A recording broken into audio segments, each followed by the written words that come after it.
Hey guys, it's Allie with Cruise Blog. Today we're going to be talking about 11 must-have items to buy to make your first time on a cruise ship even better. Let's get into it.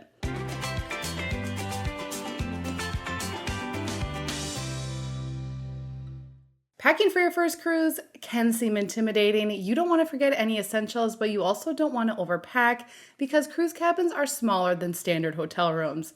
Not only that, but there are certain nuances to cruise vacations that first-timers might not know about. For example, many cruise lines host fun theme nights aboard their ships, from fun 80s-inspired discos to formal nights and southern tailgates. You may want to pack a few accessories for the fun. I've been on over 50 cruises and have learned how to pack efficiently to make the most of my limited cabin space while also ensuring that I have those miscellaneous items to make my cruise even better. Up first is a long charging cable. Many first-time cruisers have heard horror stories about the limited number of outlets in cruise cabins. While this can be true, another important caveat is that sometimes all outlets are condensed near the vanity. So if you're used to charging your phone beside the bed, you may find it inconvenient to leave your device across the room. Instead, you should bring a 6 to 10 foot charging cable. This will give you the flexibility to charge your phone at night, but still keep it within reach of your bed. Additionally, some new ships do have bedside options. However, your typical charger might not be compatible. For example, if you have a brand new iPhone with a USB-C charger, you can't take advantage of standard USB ports near the bed. Next is a European plug adapter. On a similar note, even if a cruise ship cabin has just one or two standard American outlets, there will typically be at least one European plug. As such, bringing a European plug adapter enables you to utilize all available charging options rather than struggle with limited outlets. Plus, I would argue that they're an economical purchase. You can find a 2-pack on Amazon for as low as $5, and they can be reused on future trips even if you aren't on a cruise. If you're planning a trip to France or Italy, you may need those adapters then too.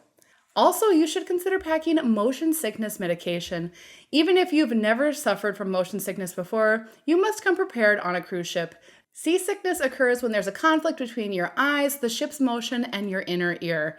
It's hard to predict when or if you'll feel ill, but a sudden wave of nausea isn't something you want to experience without being prepared. Over-the-counter medications like Dramamine or Bonine work well for me. However, some cruisers prefer natural remedies like ginger or acupuncture wristbands. Speaking of over-the-counter meds, you'll also want to come prepared with a mini pharmacy, as medication on a cruise ship is very limited. You should bring pain relievers, cold and flu meds, antacids, cough drops, and more.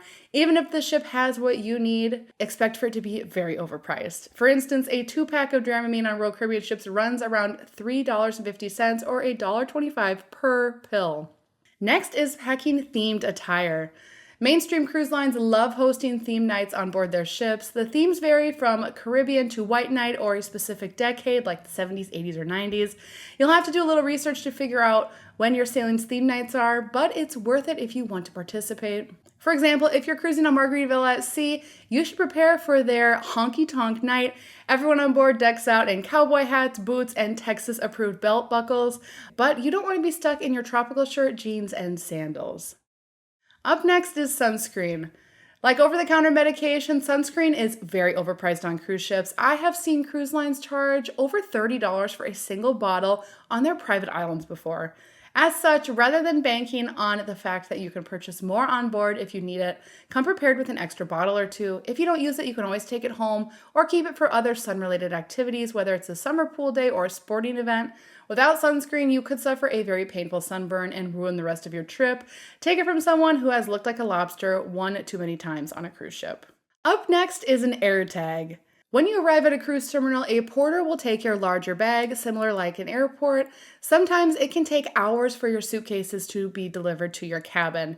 If you're the worrying type, consider throwing in an air tag to your suitcase. That way you can keep track of whether your luggage has made it on board the ship or not.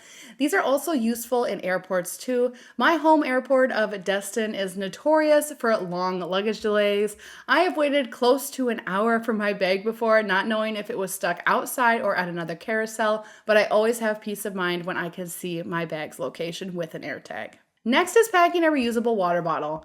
Reusable water bottles aren't necessary if you have a drink package, but I think they're helpful for those who are trying to save money and they can't stop by any random bar for a water bottle on their way back to their cabin. To be frank, water on cruise ships can sometimes feel like a scarcity. While it's available in the dining rooms and the buffet, it's not always convenient to get water whenever thirst strikes, especially at night. Having a reusable water bottle with you means you can easily refill it and have water on you all the time, whether you're by the pool or in your cabin. Also, consider packing a portable fan. I didn't own a portable fan until my recent Greek Isles cruise, and now I won't be cruising without one. The fan was a true lifesaver while exploring the ancient ruins in Athens and wandering the streets of Santorini in warm temperatures. Even if you're taking a cruise during the winter, you never know when you might get stuck in a stuffy tour bus or have a warmer than usual cabin. Plus, the Caribbean is still warm during December, January, and February. Also, don't forget to pack a beach bag.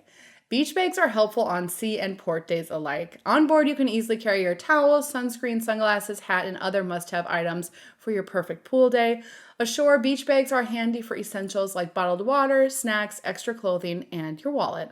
I received a bog bag a few years ago, and it's quickly become a favorite because of its durability and spaciousness. However, there are more affordable options that are stylish and budget-friendly, and it's easy to find bags on Amazon for as low as $15. Up next, consider bringing Wrinkle Release Spray. Cruise lines don't let guests bring steamers or irons on board. As such, passengers must get crafty to remove wrinkles from their packed clothing. Though some have laundry rooms with irons available, many may prefer in-cabin solutions. My go-to is Wrinkle Release Fabric Spray. Typically, I'll douse my wrinkled clothes in the spray before hanging them up in the bathroom when I shower. This method has worked great for me as the steam in the tiny bathroom smooths out the wrinkles. And finally, make sure you pack a positive attitude. While you can't buy a positive attitude, you'll want to bring one on a cruise vacation. Sometimes things can go wrong. For example, maybe it's too windy for your cruise ship to safely dock at Royal Caribbean's private island, or rough seas will cancel one of the nightly production shows. Instead of letting that ruin your vacation, you should make the most of your time on board. For instance, if a port of call is canceled, consider splurging on a spa treatment or a specialty meal. That way you'll have something to look forward to rather than dwell on what you cannot change.